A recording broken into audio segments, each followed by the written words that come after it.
Democrats are famous for on policies that are totally contrary to the views or the principles of the Democratic Party of having real concerns and basically slowballing and killing. The Democrats are just as guilty of it as Republicans, and Republicans are just more transparent. We're about money, and whatever can create more money and shareholder value for a company, whether it's pouring mercury into the river or selling public lands or letting them engage in algorithmically elevated content that creates an incentive for teen girls to engage in self-harm. We don't mind. It's about creating economic growth. Oh, and by the way, Meta, please stop by and cut me a check. So until we get rid of Citizens United, probably the greatest ROI in corporate America is to give money to a senator or a representative.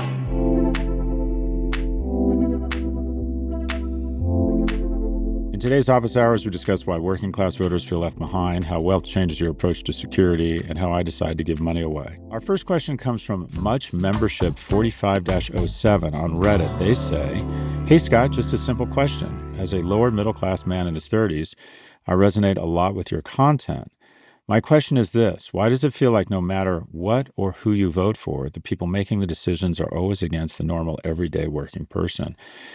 Mostly because of Citizens United and a little bit gerrymandering. And that is probably the greatest ROI in corporate America is to give money to a senator or a representative and say, all right, Americans pay 4 to 8 times more for Ozempic or Humira than people in other nations. Oftentimes we pay exponentially more for pharmaceuticals in the United States. And I'm just using this as an example, despite the fact that many of these pharmaceuticals were invented here when we manufacture and distribute them here. So why do we pay more? Because pharmaceutical companies, insurance companies, hospital complexes donate money to a congressperson and say, wouldn't it be great if we had a law that said Medicaid could negotiate directly with pharmaceutical companies and use their bulk purchasing power to drive down the prices of pharmaceuticals and pass those on to American consumers?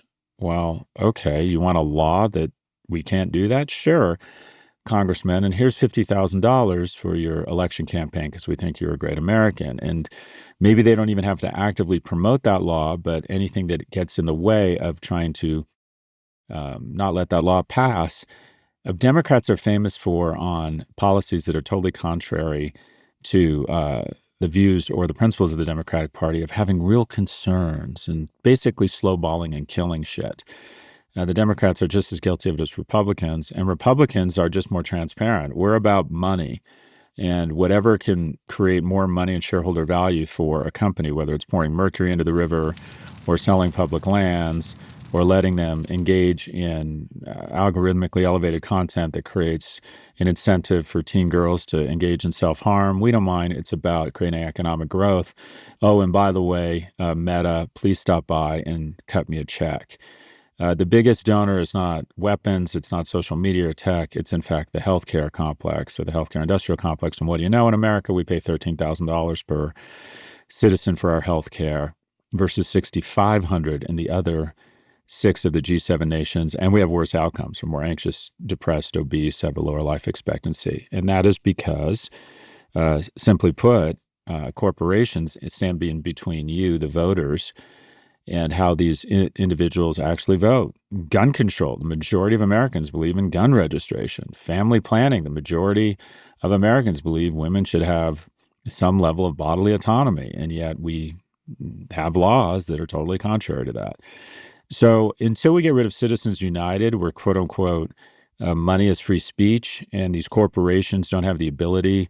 The thing that I have found so shocking about giving some money away to politicians, I do it. I'd like to think I do it for the right reasons. I'm not trying to get them to pass laws to subsidize podcasting.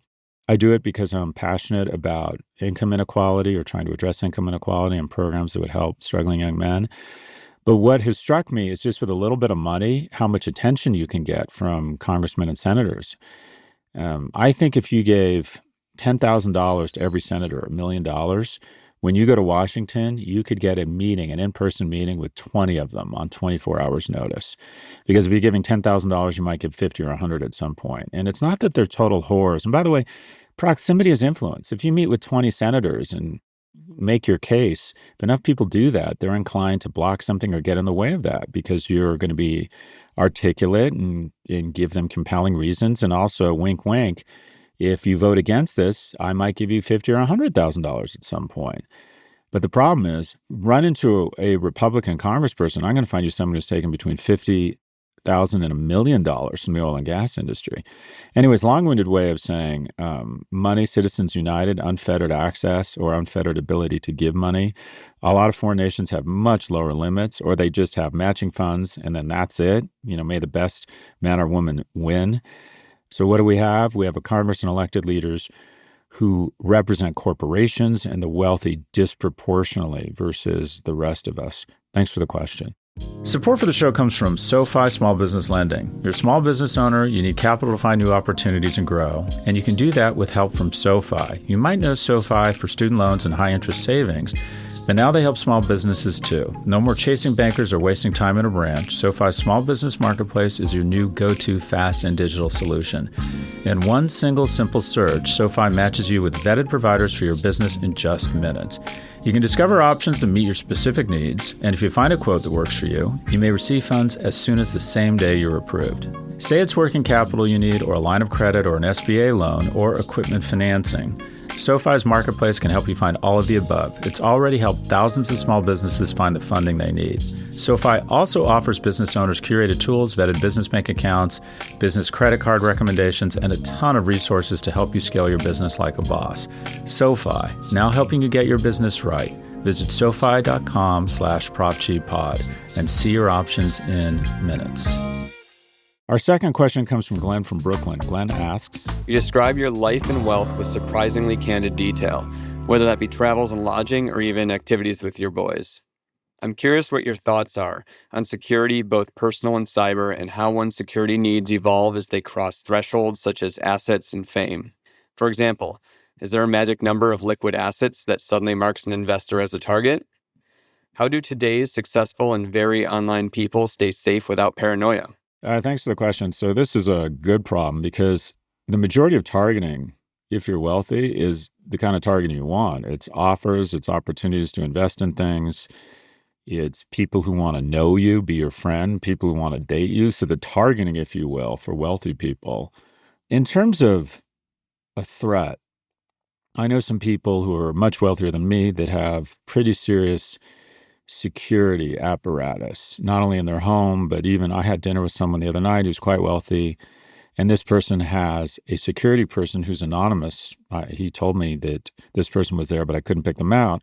But basically a person who follows him around, and should anything go wrong, someone with a training and a gun is there to ensure that or reduce the likelihood that it ends badly. Now, being attacked online, I do think you need to take additional precautions around your data. Also, you become very much a target just for criticism, and some of that is healthy. Power should be checked, but some of it is also America has kind of a media industrial complex that engages in trying to build people up and sanctify them and demonstrate them as heroes, and then once they get to a certain level, try and tear them down, because it's the way up and the way down that creates engagement and clicks and advertising revenue. So there's money in both those things. I think additional cybersecurity or additional investment in personal security. I mean, this sounds weird. My personal security system is not only I have all that stuff in my home, but I've always had dogs, and I've always made sure I've had a fairly big, intimidating, and well-trained dog. And a lot of the data shows that having a dog is much more effective than a security system, a gun, or what have you. And then I do some other stuff which I don't want to disclose, but not a ton. I want to live my life, and if it means engaging in a certain amount of risk, so be it. I would say it's not about your wealth. It's more about the messaging you're getting. I think you could be worth very little money, and if you are constantly shitposting or talking about a specific issue that is very incendiary, you're probably, I don't want to say become a target, but become a visible recipient of people who feel strongly the other way. Don't be stupid, but to run your life believing or focusing too much on downside risk is a flaw in our species. Well, that was a word salad. Thanks for the question. Support for the show comes from LinkedIn. We say this all the time on our show, but it bears repeating. Running a small business isn't just a full-time job. It's about a dozen full-time jobs that you rarely, if ever, get to clock out of. at least until you get to the point where you can start hiring the dream team. And if you've made it that far, you already know there's no time to mess around. That's where LinkedIn Jobs comes in. LinkedIn makes it easy to post your job for free, share with your network, and get qualified candidates that you can manage all in one place. And LinkedIn's new AI feature can even help you write job descriptions and then quickly get it in front of the right people with deep candidate insights. And if you decide you want to go the extra mile to find the perfect candidate, LinkedIn says that promoted jobs get 3 times the number of qualified applicants. It's all these little things that let you find help fast without compromising on quality, which add up to you finally having extra time in the day for, relaxing.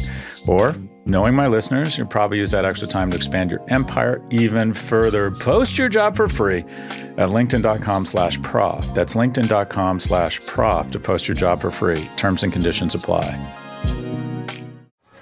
Fox Creative. This is advertiser content from Betterment. The U.S. has benefited tremendously over the past 50 years from globalization in terms of goods and services becoming cheaper. And all of a sudden, it seems like that actually might be going away. My name is Daniel Egan, and I am the VP of Behavioral Finance and Investing at Betterment. Betterment is an online financial advisor and investment manager. A way I often put it is that our investment strategy is based on climate, not weather, right? So we're not going to change our investment strategy because it's rainy today, but things that are systematic trends that are changing over long periods of time, we're definitely aware of those, and we look into them and think about where we want to be when they happen. So one of the concerns that people have been having is about deglobalization. So putting up trade barriers between countries, things like tariffs, and that has large implications for how we invest. And Betterment does encourage, and a lot of our portfolios have international diversification built in. But I think one of the most important aspects of Betterment is we've built the portfolios to be resilient to any one change. That's a core part of diversification and long-term thinking, is that we don't want one specific event to drag the portfolio down too much. And that makes it a lot easier to stick with it through the rough times, which funnily enough leads to you having more money because you stick with it through the rough times, which end and become the good times. Go to Betterment.com to learn more. Investing involves risk. Performance not guaranteed. Welcome back. Our final question comes from Reddit. Straight out of Dorigo asks, "Hi, Scott. I just listened to a past Office Hours episode, and you mentioned how any money you have at the end of the year above a certain point, you give it away after spending what you can, which made me wonder, how do you decide who and what to give your money to?" So I never gave anything away until the age of 40. And if I did accidentally give money away, it was so I could go to some cool party with other people pretending to be virtuous. I remember going to a party called Save Venice in New York, and it was because Venice was experiencing flooding, and so we needed to save the incredibly historically important architecture of Venice, and a bunch of hot young people would show up in sort of this eyes wide shut apparel, and we'd pay $500 or $1,000. And I'm like, this has fucking absolutely nothing to do with Venice. It's a bunch of people pretending to have virtue so we can all show up and hopefully meet other interesting people. And that was the only philanthropy that I ever engaged in. And then as I got wealthier and as I became more thoughtful about all of my blessings, I've become, I think, not only philanthropic, but very philanthropic. And it's not virtue for me, it's consumption. I really enjoy it. Makes me feel strong, makes me feel masculine. So how do I decide? The two charities, I try and pick specific sectors. One, there's just random stuff. If I see, Representative James Tallarico talking about what Jesus would have done, and Jesus wouldn't have canceled food stamps, and that charter schools are nothing but a transfer of wealth from public schools to wealthy people. And the example he used in his speech was that Elon Musk with 14 kids would get about $1 million in grants for, they want to move to this voucher system. I just thought he was so articulate, powerful, unafraid. And I loved how he incorporated his Christian roots and the hypocrisy of some of these people who cloak themselves in Jesus. Whenever someone brings up Jesus on the floor of the rotunda, they're usually about to cut welfare to single mothers. Anyways, I'll bust off a check for 10 grand to that guy, which I did. And if I hear about someone, someone who I went to college with had a massive stroke, I haven't seen this person in 30 years, And I cut a check for 10 grand to that person anonymously through a friend because they're, by the grace of God, go I. And I'm doing a lot of virtue signaling right now, but it's true. So I have a kind of a series of random things. I give a $100 tip wherever I am because I was a service professional. I think people in the services industry are vastly underpaid. My generation has aggregated, in my opinion, too much wealth. And so there's little acts of philanthropy that I engage in spontaneously that are just sort of fun. Now, on a more systemic level, where I give away much bigger funds, is on two categories. The first is broadening access to higher education. I funded a scholarship at Berkeley for the children of immigrants, and most recently for kind of vocational programming. To take non-traditional students and give them a shot at participating in the wonderful education of UCLA and Berkeley. It's a program called the Extension Accelerator, I believe, that helps no admissions. Anyone can show up and very low cost. And I like that. I think my industry has engaged in this incredibly corrupt, immoral cartel behavior that creates an exclusionary culture where we create artificial scarcity such that good kids like myself or unremarkable kids such like myself can access amazing education. So, and then my second big category is teen suicide prevention, which has skyrocketed and which just sort of rattles me. I find it unacceptable, the trends in teen suicide. I don't think anything else matters if our kids are so upset and anxious that they contemplate ending it all. And I've given away about $20 million over the last, last 5 or 7 years, and I plan to give a lot more away. And it's something I very much enjoy. But so random acts, I don't even call them kindness, random acts of consumption. Makes me feel really fucking strong and smart and like a baller to give a $100 tip. Makes me feel good in an expression of affection to give some money to someone who needs it at that point. It makes me feel like I'm being a patriot, giving some money to some good candidates who are fighting the good fight. But on a more organized level, I give money away to two things I feel very strongly about. And I think that's the way to do it. Do stuff that makes you feel good, random acts of kindness and generosity. People don't give away enough money. If you have money, why wouldn't you give every person, every waiter $100? You know that person's working hard. You know that person's probably really could use the money. I remember when I was a pool boy at the Mondrian Hotel. And this character actor, this woman you've probably seen in movies, never a big star. She was in her 70s or 80s at the time. Every time I walked by her table, she would say, hold on. And she'd grab my hand and she'd sneakily, like kind of funny, like put a $10 bill in my shorts pocket. And by the end of the time, I'd have $20 or $30. And in 1987, that made a difference in my life. I was a box boy and I'd carry out people's groceries. And I remember the same guy used to give me $50. He was this guy with a big beard and a Rolls Royce. And he'd let me carry his groceries out to his car and he'd give me $50 fucking dollars. And this was when I was in high school.